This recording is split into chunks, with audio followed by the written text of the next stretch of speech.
Hello everybody, I'm Miss Lisa, and welcome back to another episode of Woke Art for Kids. Today we're going to be talking about Native American voices, and I'm going to bring you an art project that was inspired by this beautiful book, We Are Water Protectors. This book was written by Carole Lindstrom and illustrated by Michaela Goade. The ideas in this book are beautiful. The author is Native American, and she weaves some of her cultural beliefs and background into the story. Michaela Goade, the illustrator, is also Native American, and she brings these beautiful ideas to life in these illustrations. So the story is about a girl who wants to help the Native Americans protest against the building of oil pipelines, which had been a problem for quite some time. In the story, it's called the Black Snake because the pipelines would leak and kill off, poisoned the water, the animals, the soil. And so she wants to fight against the oil pipelines. And this is actually based on a true story. It was called the Standing Rock Sioux Tribe. They fought against the Dakota Access Pipeline, and eventually the pipeline proceeded, but in the meantime, a small group of Native Americans from this tribe grew in number, and pretty soon there were other tribes joining the effort, and there were people outside the tribes joining the effort, and it became a huge effort to make sure that water is protected and that the oil pipelines do not take over native lands. So here is the picture of the Black Snake, which is the oil pipeline. And so she's mad now, and she's going to take courage, and she's going to do something about it. And so she changes into her ribbon skirt. In Native American culture, the ribbon skirt is a sign of strength. And she also has, I believe, an eagle feather in her hand, which is another sign of strength and courage. She has to be brave. She wants to protect all those that cannot protect themselves from the oil. All those animals that don't have voices, and all the living things that don't have voices. She says, the earth, we are all related. We're all related, yes, and water nourishes us all. So we have to care for our water. Here we have all of the groups together. We stand to protect the water. And at the end of this book, the author gives more information about the Dakota Access Pipeline and how the protests occurred. And it's interesting to note that a lot of the motifs in the book are actually Ojibwe motifs. Ojibwe is the tribe from which the author comes from. And so she's put a lot of the illustrator has put some of those symbols for the plants and the animals that are very important to the Ojibwe culture. She's woven those into the illustrations as well. And at the very end of the book, the author gives an earth steward and water protector pledge. Stewardship means, of course, you're taking care of things. You are a steward of the earth if you help take care of the earth. And in this pledge, she wants you to accept the responsibility of taking care of your earth as well. And you can sign it and date it. You too can be a water protector. And so with that, I want to talk about the project. I wanted to show you how to make a shield. Now, I'm not implying that Native Americans would have a shield like this, because they wouldn't. This is not a Native American shield. It's probably the shape more like something knights would have used in the medieval times, perhaps. But whenever we see a shield in this shape, I think it reminds us of protection. It's sort of a standard protective shield. So we are water protectors. We are going to protect the water. It's important, isn't it? Because not just for ourselves, but for all those that come after us, we need clean water. So on this shield, I have put different representative animals and plants that might that we would remember when we make our shield. Those animals and plants need our protection because they don't have their own voices, and the water needs our protection too. Now, you don't have to decorate your shield like this. Maybe you want to put only fish on your shield, and that's fine. But if you wanted to do some of these other things, I will show you how. But first, let's start out with the shape of the shield. I'm going to be doing that with a dark pencil. You can also use a black oil pastel for this part. I'm going to show you how to get it looking symmetrical because the shield has two curved lines, which are the same curved line on either side. There's straight vertical lines on the sides, they're curved at the bottom, and I want to show you how to get this nice symmetry. So I have a very dark pencil. I've got my 6B pencil. I also have a black ink pen that I'm going to be using to draw my items on my shield. I'll use that for my design. Now this ink pen is not permanent. It's not permanent like a Sharpie, so when I get water near it, you can see it kind of runs into the watercolor paints, but I kind of like that. I like that look. If you don't like that look, then don't use a Papermate Flair pen. You might want to go for a Sharpie or something more permanent. I'm also going to be using watercolor paints. I'll need water, and I'll need some paper towels. So let's get started. Okay, so I'm going to show you how to make your own water protector shield. We have to get the shape of the shield first. So let's think about this shape. I could just trace that, but I want to show you how to do your own, so it will be symmetrical. We're going to start by folding two guidelines. We'll fold one line here, and we'll fold the paper the other direction. So now we have two guidelines. We have this guideline, and we have this guideline. And I'm going to make a mark along this edge of my paper.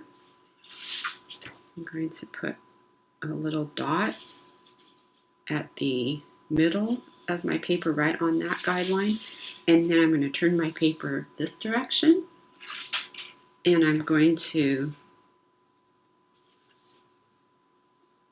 think, what is a third of this distance? So I'm looking at this distance here, and I'm going to draw two dots along that edge from the middle of my paper to this edge, so that 1, 2, 3, we've got 3 equal parts, and I'm going to go down 1/3, and I'm going to make a curved line that ends at that dot.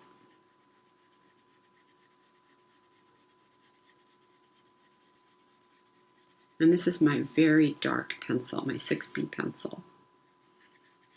So after I get that curve, it's going to darken it a little bit. And then I'm going to fold my paper in half. I'm going to rub along that line. And when I do this, I'm rubbing hard, pushing down hard, and it takes some of the graphite on that side of the paper and transfers it to the other side. You probably won't be able to see it on the camera, but I can see it, and I'm just going to trace that line where it's transferred to the other side of the paper. Now at the other end, I'm going to turn my paper upside down. So this is the bottom of the shield now. And I'm going to want a line that curves outwards, and then it's going to go straight for a little bit.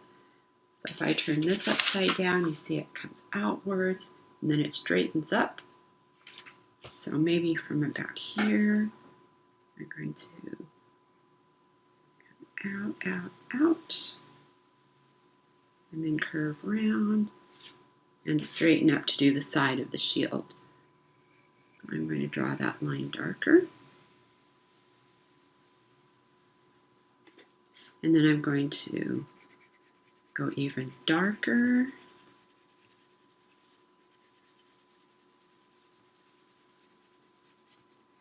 Then I'm going to fold this in half and rub along that line. You'll be able to see the paper, so you can see where you have to rub. And if you don't see anything happening, you might need to rub harder. Put more pressure so that you can transfer some of that graphite to the other side of the paper. And then you just trace along that line. And that's how you get a symmetrical shield. And then we just have to do the edges, connecting the top line to this. And when you're all done with the painting, you can take scissors and just cut off these 4 corners to leave you with the real shield shape. Okay, so there we go. We're going to start putting some designs onto our shield. And like I said before, you don't have to do yours this way. You could just paint it blue and drop water on it. That would look super cool. Or you can just paint some fish on it, and maybe some fish and some flowers or seaweed. You don't have to do it this way, but if you want to, I will show you how to do something similar to this. Okay, I'm going to switch over to my water-soluble black pen now. This is a Papermate Flare, and when I get it wet, it's going to bleed a little bit into the paint colors. Let me just start with pencil first. I think that would be a good idea. Okay, I'm going to start by making some wavy lines for the water. I'm just going to make some different wavy lines. And then I'm going to start putting in, let's put in some seaweed first. Comes all the way down.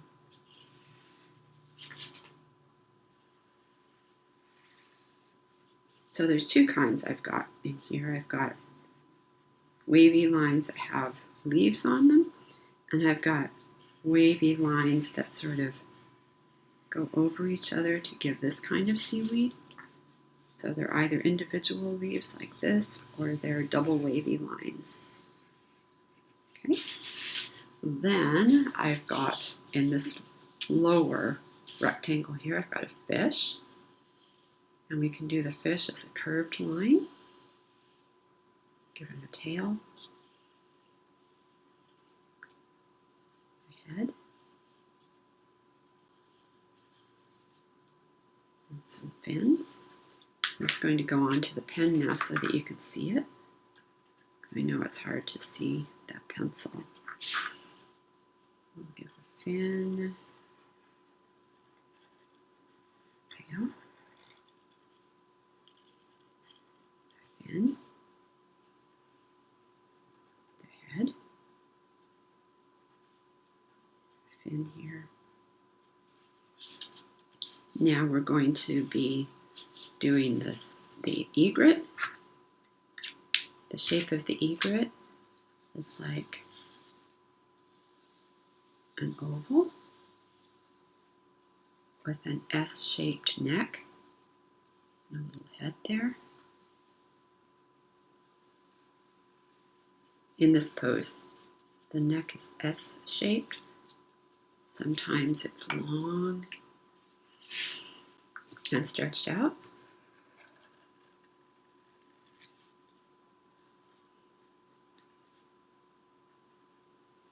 I'm actually going to modify this a little bit.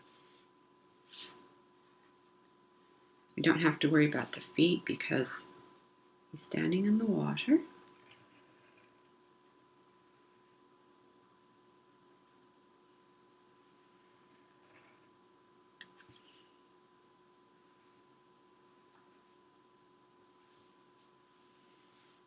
We're going to put some lily pads, which are like oval shapes that have a little triangular cutout. And we'll put a lily flower here. Michaela Goade actually uses the lily pads and lily flowers in her illustrations as well. It's a beautiful book if you ever get a chance to actually take a look at all of those illustrations. Make another lily pad here. And then up here I'm going to place, let me do the dragonfly. So we'll have some eyes, have part of the body here, and then the abdomen. I love dragonflies. And then we'll put 2 pairs of wings.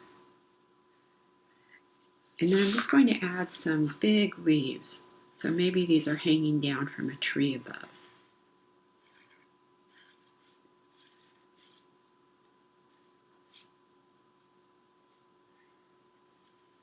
Maybe this dragonfly is actually sitting on one of the leaves, or maybe he's just flying in front of it.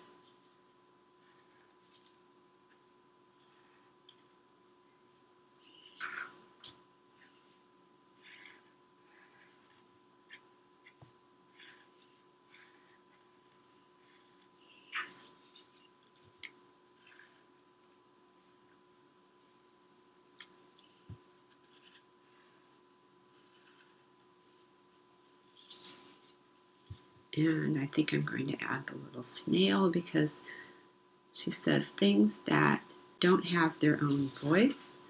For example, things that have 2 wings, things that have 4 wings, things that have 2 legs, things that have 4 legs, things that crawl, the plants in the water.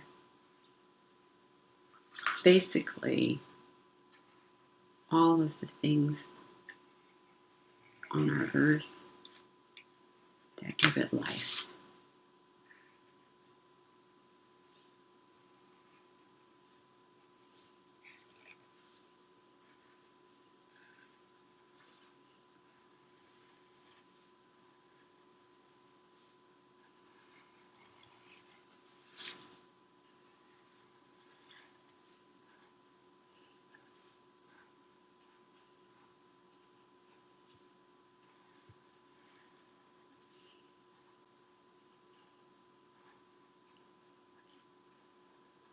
And your design doesn't have to look like mine, remember? Oops, I'm just giving you an example here of something that you could do on your shield. Whatever your design is just supposed to remind you to be a water protector and to, what can we be? If we're water protectors, how can we protect our water? One thing you can do is make sure that you never waste the water. So when you're brushing your teeth, for example, don't leave the water running. You can always turn off the water and then rinse your brush and your teeth separately. And then, turn the water on for that, but then turn it off in between.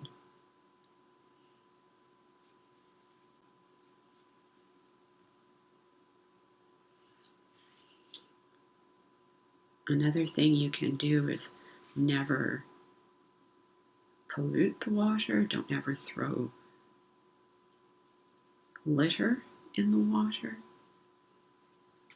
because eventually the litter might harm the animals that come in contact with it.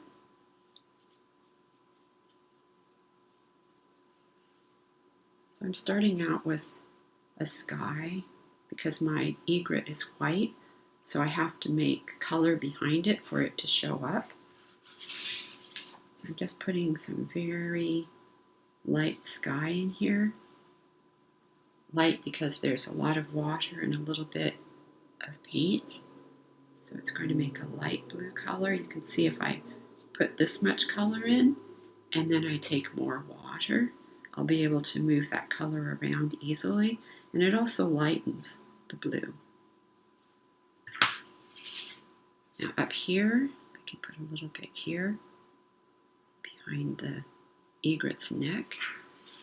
And then I'm going to come down to the water now. I've got the sky, and in the water I want to have different kinds of blue.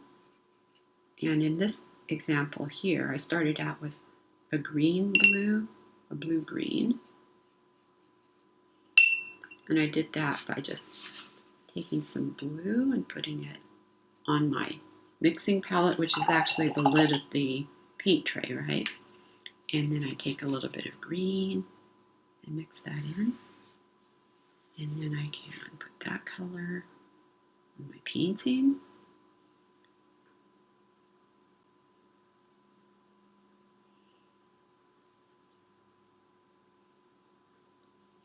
It's a very beautiful color.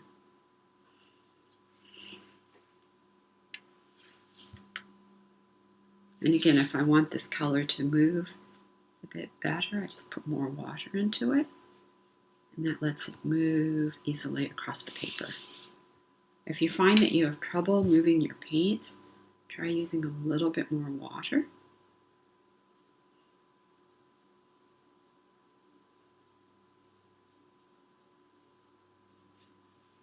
I'm also going to put a tiny bit more green into this, so it looks a little bit like the sky to me.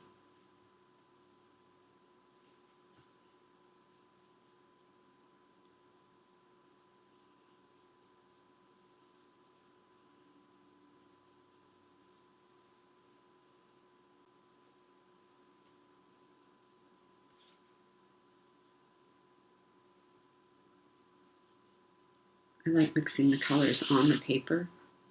So I've got some blue, and I can take some green and put it right in there.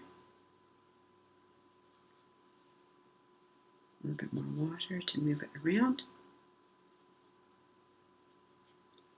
I can take a little bit more of the blue and mix it in as well.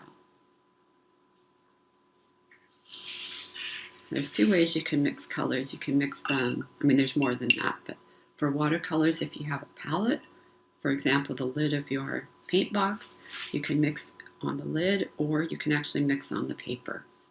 I'll show you another mixing on the paper.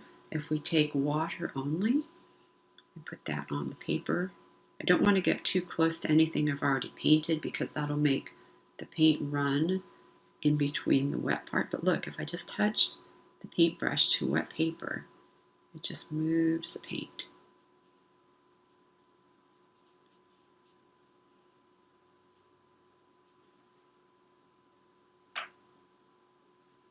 So let's try that again. Let's wet the paper.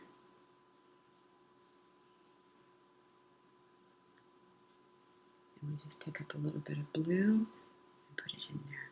So easy. And then I can use my brush to sort of fill in the bits that I want to be filled in with that color. I'm not going to get too close to my black line because the paint is wet on this side. So if I get too close to it, all the blue is going to go across that black line and it's all going to mix together. I want it to stay a little bit different. I want some variation.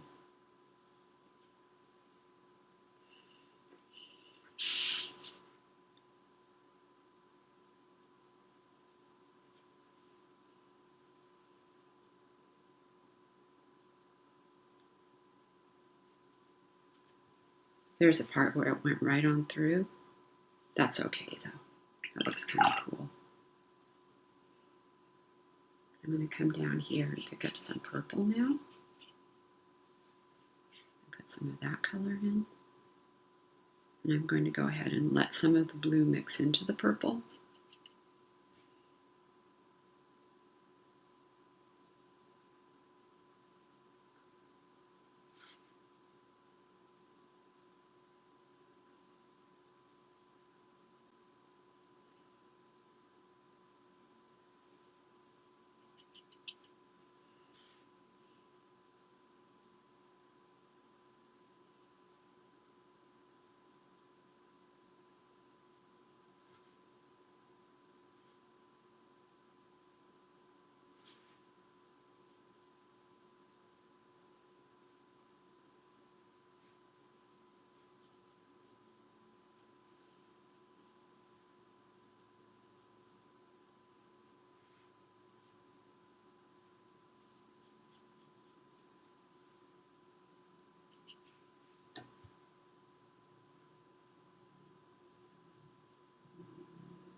I'm going to put a little bit of blue in there.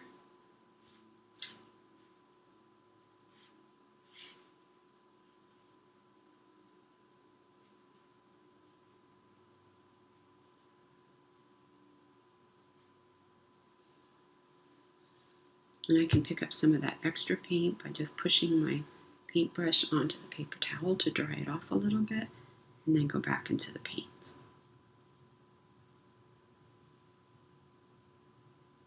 And now at the very bottom, I think it's going to be purple only.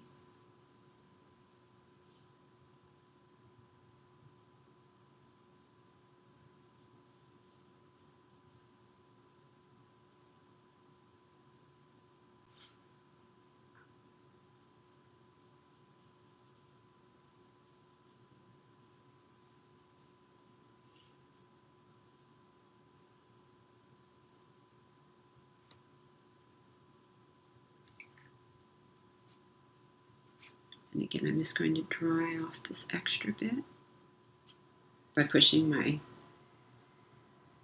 paintbrush to the paper towel to soak up some extra paint from my paintbrush, extra water. And then because my brush is now drier than it was, I can just go along these really wet areas and my paintbrush will pick up that extra water and paint, just like that. Okay, I'm going to go up here and mix some cool leaf colors. And let's start with green.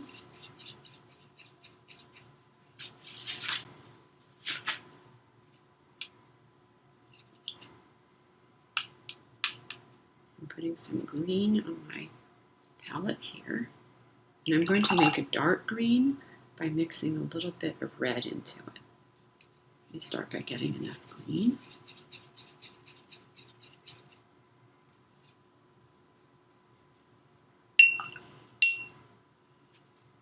A little bit of red.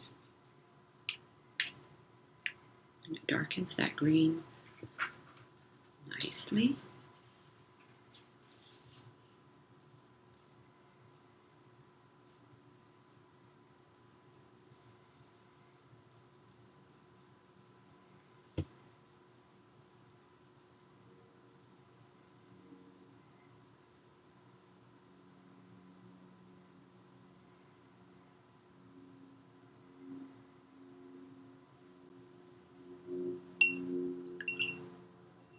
I'll do one bright green as well, maybe a couple.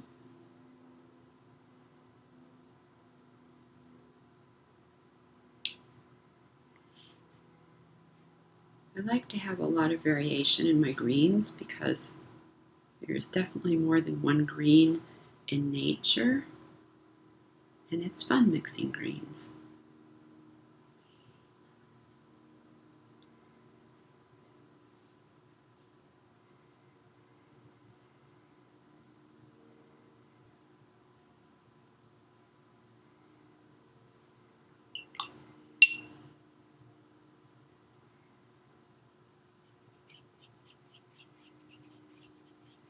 Maybe we'll also have a yellow green.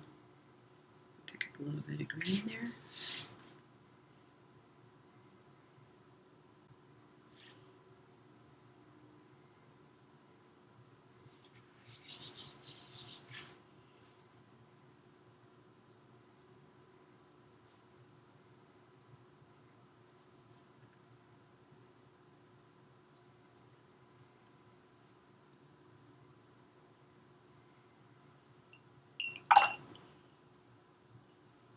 You can also make a nice green by mixing a little bit of brown into it.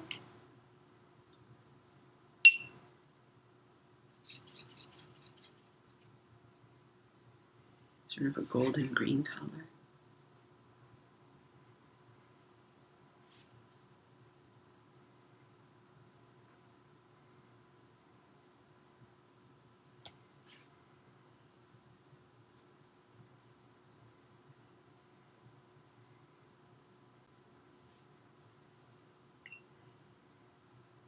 I'm just going to put a little bit more green into that color that I just mixed. Give us another variation. sort of an in-between color, not quite green, not quite golden green.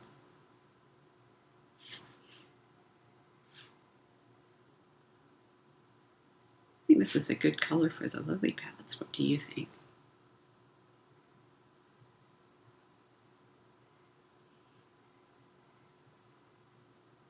I'm going to go up here and take some of that color. Try down here.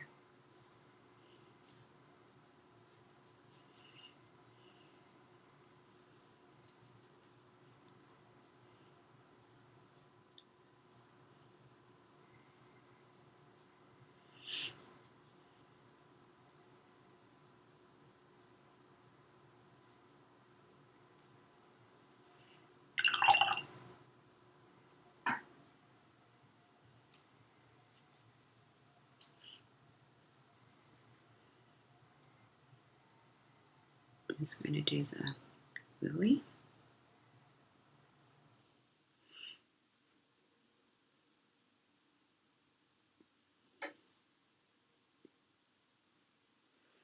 And I'm going to do the fish.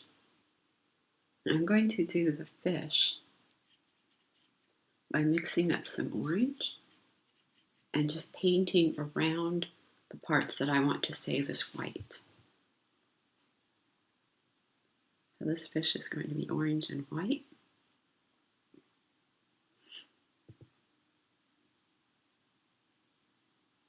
And if you look at these koi, you'll see what I mean. Some of them are orange and white, some of them are only white, some of them are only orange, some of them are black and orange and white.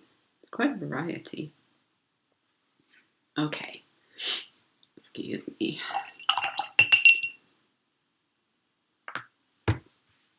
So here's our finished piece.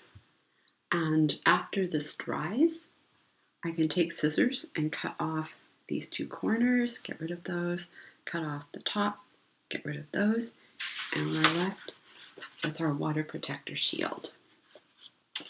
So you can put this on your wall at home, on your bedroom wall, and you can remember every time you see it to be kind to the earth and to protect our water. And I hope you enjoyed this class. Goodbye.